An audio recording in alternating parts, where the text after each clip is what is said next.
దైవ మర్మములు.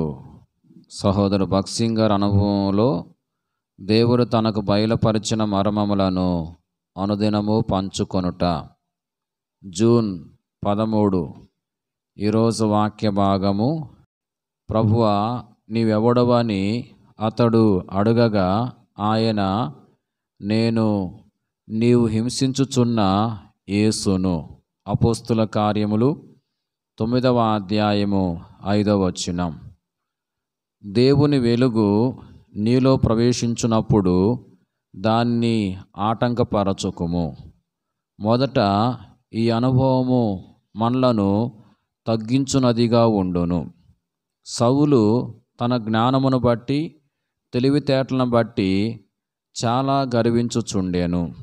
కానీ దేవుని వెలుగును తాను చూచినప్పుడు అతడు నేల మీద పడెను. సౌలు విశ్వాసులను చెరసాల్లో వేయించుటకు యాజకుల యొద్ద అధికారము నొంది ఆ అధికార పత్రములను తీసుకొని దమస్కు మార్గమున త్వరపడిపోవచ్చుండెను. కానీ ఆ వెలుగును చూచినప్పుడు అతని అభిప్రాయములను పత్రములను ఎగిరిపోయెను.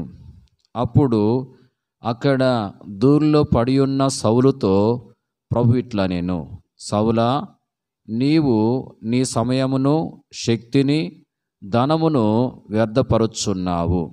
మునికొనలకు ఎదురు తన్నుచు నిన్ను నీవే గాయపరుచుకొనుచున్నావు. నీవు నా పనిని ఆపగలవా?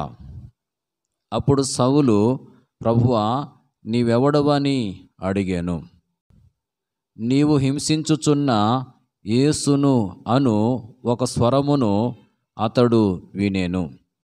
దేవుని వెలుగును చూచి మనం తగ్గించుకున్నప్పుడు మనము ఆయన స్వరమును వినగలుగుదుము. Praise the lord.